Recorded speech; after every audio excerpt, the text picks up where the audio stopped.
Salut terrien, alors je suis désolé si derrière vous entendez les loups qui doivent être en train de finir de bouffer leur carcasse.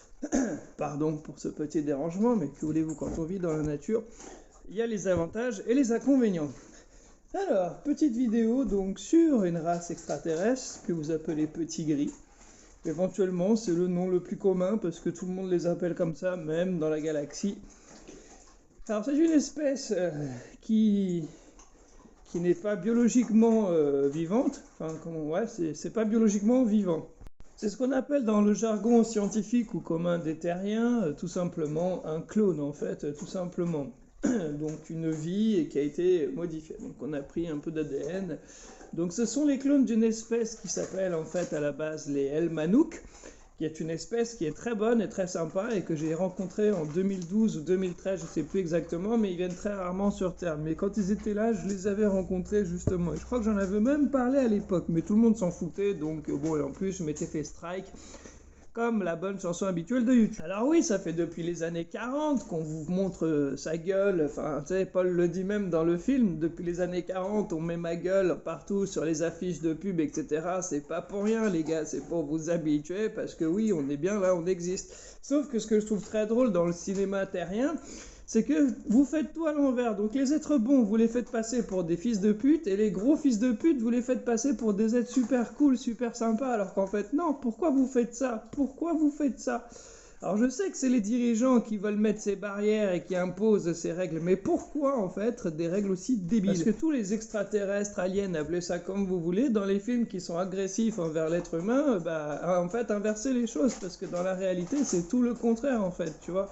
Comme dans Alien Predator, ces espèces-là, je vous ferai une vidéo sur l'espèce plus précise, parce qu'il y a une espèce qui ressemble, et en plus cette espèce vit sur Terre en fait, donc bon, ça s'appelle la limule, tu vois. Est-ce que c'est un animal qui est agressif envers l'homme, ou est-ce que c'est plutôt l'homme qui est en train de défoncer cette population de limules pour son bien-être? Vous voyez? Il faut remettre les choses dans les bons contextes, les frérots. Mais je ne vais pas m'éloigner du sujet parce que sinon ça va on va partir en couille et j'ai pas envie. Alors du coup on va parler donc de cette race de gris. Donc il existe plusieurs races en fait de gris. Donc dans les clones il y a plusieurs clones parce qu'en fait il y en a qui travaillent pour des Syriens, d'autres pour l'intraterre, d'autres qui bossent pour l'Elmanouk, d'autres qui bossent pour les grands gris, etc. etc. Donc les trois quarts sont bons. Là, moi, de ceux que je vais vous parler, c'est les fils de pute en fait. C'est ceux auxquels il ne faut surtout pas avoir confiance. Mais je vais vous expliquer le pourquoi du comment. Ils viennent de la constellation donc, qui est connue sous le nom de Zeta Reticuli, donc Zeta Reticulien, c'est pour ça qu'on les appelle les réticuliens souvent, donc les extraterrestres les plus connus du monde, forcément, hein, c'est comme je vous l'ai dit, c'est pas pour rien qu'on vous montre sa gueule partout, c'est parce qu'ils bossent en fait avec le gouvernement des USA, cela depuis les années à peu près 40. Ils mesurent à peu près 1,5 m. Ils sont pas très grands, ils ont des grands yeux noirs surdimensionnés. Bien qu'ils sont équipés d'une bouche, ils ne parlent pas beaucoup parce que quand ils parlent avec la bouche, en fait, ça va ressembler à peu près à ceci. B, G, D, B, G. Enfin bref, tu vois, c'est un langage qui est saccadé et qui est très robotique, qui n'est pas... C'est pas un langage du vivant que tu as l'habitude de connaître, c'est pas un langage palpable, enfin, c'est inaudible en fait, voilà, c'est juste ça. Alors, il est dit que les petits gris sont des ingénieurs génétiquement modifiés. Vrai. La manœuvre d'une race supérieure. Vrai. Les grands gris. Vrai et faux. Leurs capacités télépathiques leur permettent d'avoir une conscience similaire à celle des ruches ou des fourmilières. Ils fonctionnent exactement comme une fourmilière en fait, sauf qu'ils ont ils connaissent pas les sentiments en fait. C'est ça en fait. Ils connaissent pas l'empathie, l'amour, la tristesse, la joie. Ils connaissent pas toutes ces choses-là. Étant conçus pour des missions type scientifique, les petits gris n'ont pas d'émotion et sont cruels. Voilà, c'est exactement ce que je viens de vous dire. Ils sont responsables de la création de la race hybride des métis gris humains.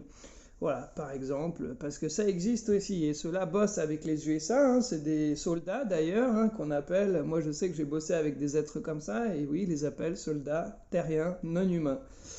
C'est des croisements en fait entre humains, et comme je le disais dans les vidéos à l'époque, croisé avec autre chose, on ne sait pas quoi, mais les grilles en font partie.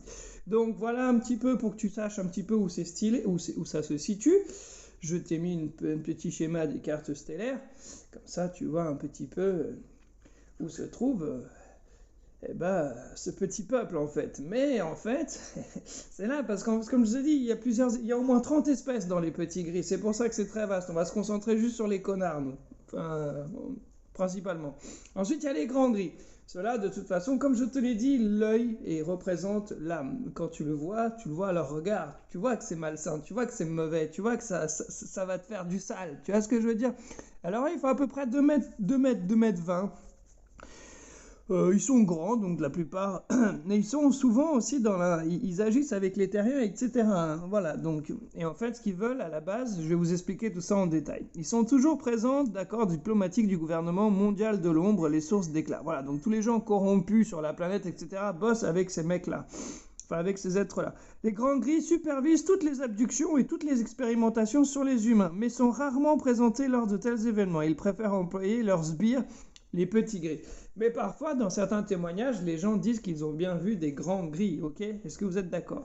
Alors je sais, tout ceci est passionnant, mais vous allez voir parce que moi je vais vous donner encore plus de détails. Il semble qu'ils veulent développer une race de stade hybride humain et petit gris, le nouvel homme qui héritera de la Terre. En fait, non, c'est pas tout à fait ça. Ils n'ont pas tout à fait compris, mais c'est normal. Mais ils ont repéré, je vais vous dire ça après. Faisant partie d'une race égocentriste et sophistiquée, ils ne confèrent pratiquement pas de valeur à la vie humaine, soit aucune. Ils nous considèrent comme leur propriété. Exactement, c'est exactement ça. Vous êtes juste leur bétail et leur rat de laboratoire, à leurs yeux, hein, je précise, à leurs yeux, ok? Alors, quel est le véritable pourquoi du comment dans toute cette histoire? En fait, tout simplement, cette race est en train de mourir en fait. Voilà, ils ont été, la nature les a créés de telle façon à ce qu'ils sont obligés de s'éteindre très prochainement dans les années à venir. Dans les moins de 100 ans qui vont venir, cette race va s'éteindre en fait, 100, 200 ans maximum peut-être. Donc, ils ont trouvé, en fait, dans la création donc, de Enlil, donc des Anunnaki, dans votre ADN, des choses qui pourraient leur permettre éventuellement d'aller plus loin et de survivre, comme les sentiments, la spiritualité. Sauf qu'ils n'ont pas compris que ça, en fait, il faut voir au-dessus de l'apparence physique, de l'ADN. Et là, c'est là qu'ils ont fait une énorme erreur en abduquant des humains, en prenant des parties de leur ADN pour modifier le leur. Ils n'ont pas compris que le travail se fait à l'intérieur d'eux-mêmes, en fait. Donc pour conclure, ils ne sont pas fondamentalement méchants, malsains, mauvais, c'est juste qu'ils n'ont pas le choix, que la nature les a créés comme ça. Et la preuve qu'ils ne le sont pas parce qu'ils veulent devenir quelque chose d'autre. Mais dans leur petite tête, ils n'arrivent pas à comprendre qu'ils doivent transformer le matériel en immatériel et l'immatériel en matériel, chose que vous, terriens, la plupart comprenez, c'est ce qu'on appelle l'évolution, et c'est comme ça qu'on voit à travers les différents âges de l'humanité comment ça se passe. Vous avez vécu 7 ou 6 âges, hein. J'ai commencé à vous faire une vidéo, on s'est arrêté je crois au 3 ou 4e âge, donc il y en a encore au moins 4 ou 3 devant. Mais voilà, et en fait, ces êtres-là, ils veulent juste en fait survivre, tout simplement. Voilà, d'où leur comportement. Donc voilà, ils veulent juste survivre et les USA ont signé un accord avec eux leur stipulant qu'ils pouvaient abduquer et mener toutes les expériences scientifiques qu'ils voulaient sur les terriens tant qu'ils foutent la paix en fait aux USA, etc. Enfin, tant qu'ils écoutent aux ordres des USA, quoi. Enfin, des humains qui les dirigent, ces petits bâtards. Donc voilà pourquoi il y a eu des histoires d'abduction avec des choses comprenant ces êtres-là. Mais au fin fond, dans leur fond, ils ne sont pas mauvais. Voilà, si vous avez compris ce que je viens de vous raconter, je pense que vous comprenez le pourquoi du comment. Et ce qu'ils recherchent, c'est juste à être comme nous, avoir des sentiments. Et c'est pour ça que leur race est juste en train de s'éteindre, car la nature l'a créée ainsi. Voilà le pourquoi du comment les loulous. C'est pour ça qu'on les voit moins, parce qu'ils préfèrent envoyer leurs petits clones tout simplement sur Terre, les petits gris que vous avez l'habitude de voir depuis les années 30, les années 40, chers collègues terriens. Donc voilà pour cette espèce. Donc ils sont grands, hein, ceux-là ils descendent encore sur Terre, je crois qu'il y en a même actuellement, hein, mais ils sont pas nombreux, ils sont genre une dizaine ou une vingtaine, enfin tu vois, c'est très très peu.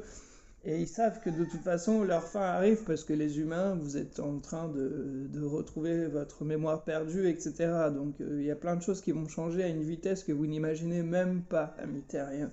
C'est pour ça que je me permets de vous faire un petit résumé de votre histoire et de tout ça.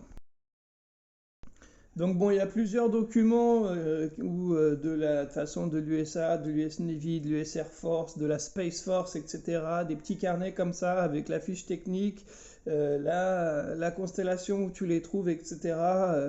Sur l'oxygène qu'ils doivent respirer, les températures qu'ils supportent, les densités, etc., etc. Bref, faites vos recherches, les loulous.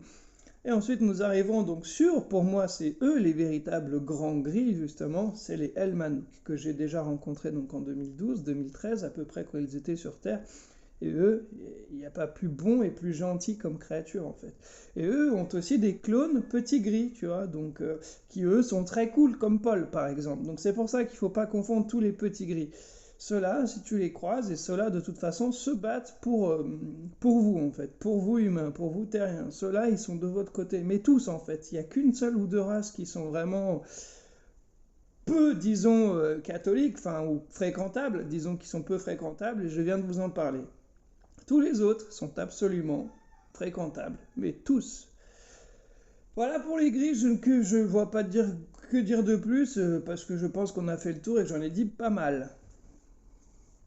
Mais voilà, il y a plusieurs espèces de grilles, donc ceux qui sont sur Sirius, etc., Alpha Centauri, etc., généralement, ils sont bons, tu vois. Ça dépend avec qui ils sont et d'où ils viennent. Donc c'est les réticuliens, vraiment, c'est les seuls, il faut se méfier. Mais c'est pas de leur faute, je vous l'ai expliqué.